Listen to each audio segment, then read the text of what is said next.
The storm was already roaring when Maya twisted the last bolt on the rescue chopper's fuel line. Her hands, calloused and stained with grease, trembled slightly, not from the cold, but from the storm warnings echoing over the radio. It was supposed to be a routine maintenance night at the Northern Colorado Rescue Base. She wasn't supposed to be doing anything heroic. She was just the mechanic. But fate has a strange way of calling the unlikeliest people to rise. Maya had always been more comfortable with wrenches than with people.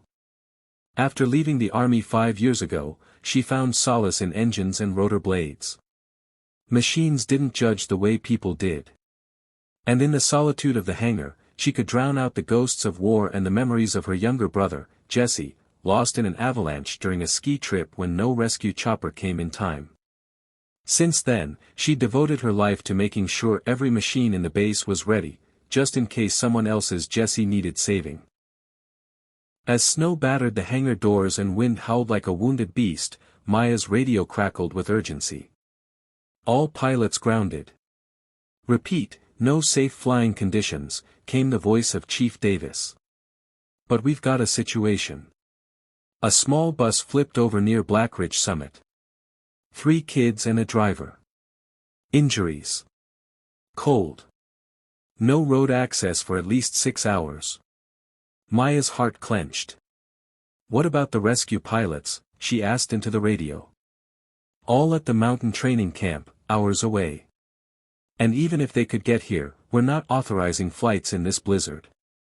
Silence hung in the air, heavy and haunting. Then a quiet voice came through. It was Sarah, the dispatcher. We're the only base within reach. If no one gets to those kids soon, they won't make it. Maya looked at the chopper. It was ready. She had made sure of that.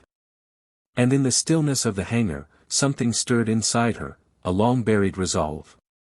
She'd trained as a helicopter pilot in the army. She hadn't flown in years, not since the crash that ended her military career. But she remembered. Every switch. Every sound. Every breath of the machine. I'll go, she said, barely recognizing her own voice.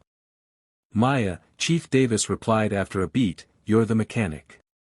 We can't authorize that. It's not your job. No, she answered. But it is my responsibility.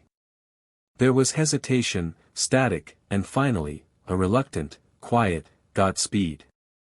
She suited up, her fingers steady now, eyes sharp. The snow outside was blinding, the kind that disorients even the most seasoned pilots. But as the rotor blades sliced the air and the chopper lifted, Maya felt something she hadn't in years, purpose. She wasn't flying away from pain anymore. She was flying toward hope. Navigating the storm was like threading a needle through a hurricane. Ice crusted on the windows. The altimeter danced erratically. Visibility was next to zero. But Maya flew like her soul depended on it. She whispered to the chopper, coaxing it like an old friend. And when wind buffeted her sideways, she gritted her teeth and pushed harder. She found them, by sheer instinct and prayer.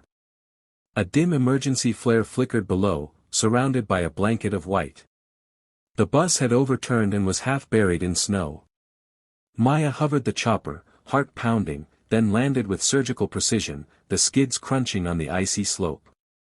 She jumped out, face whipped by freezing wind, and ran toward the wreck. The bus door was jammed. Using a crowbar from her emergency kit, she pried it open. Inside, she found the driver unconscious, and 3 children huddled together, barely responsive.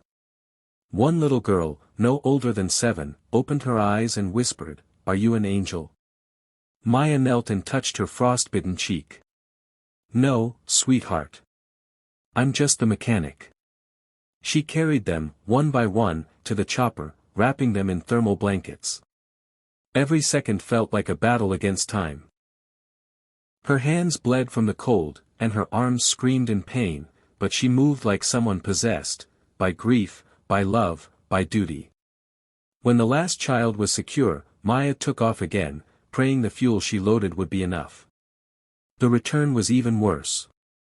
Visibility was nearly gone, and wind slammed into the tail rotor.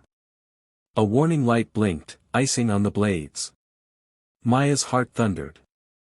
But then she thought of Jesse. She remembered the way he used to laugh when she'd pull apart old lawnmowers in their backyard. He would have been proud of her right now. She spoke aloud to the storm. Not today. These kids are going home. With raw determination, she tilted the bird, descending with precision toward the base. As the runway lights pierced the snowy haze, cheers erupted from the tarmac. Medics rushed the helicopter. The children were alive. Cold. Shaken. But alive. Maya sat in the cockpit for a long moment after shutting down the engine. Tears mixed with melted snow on her cheeks. She wasn't a pilot anymore. Wasn't a hero. But tonight, she was enough. Later, Chief Davis approached her, his voice thick with emotion. You broke every rule in the book. And you saved 4 lives.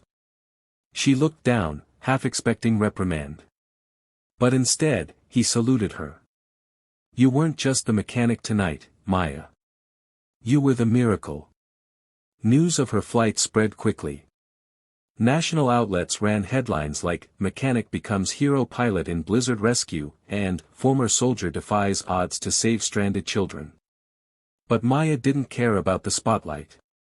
What mattered was that 4 families would sleep in warm beds that night. A week later, a small envelope arrived at the hangar. It had no return address, just a child's handwriting scrawled on the front, to the angel who came in the snow. Inside was a crayon drawing of a helicopter, a smiling woman, and 3 children holding hands. Maya framed it and placed it above her workbench. She still tuned the engines, still got her hands dirty, still answered to just the mechanic. But now, every time the alarm bell rang, the entire crew looked to her, not just for repairs, but for strength. Because sometimes, the person no one sees becomes the person everyone needs. And sometimes, the storm you fear most is the one that reveals who you truly are. She was just the mechanic, until she flew a rescue helicopter through a blizzard. And in doing so, she became so much more.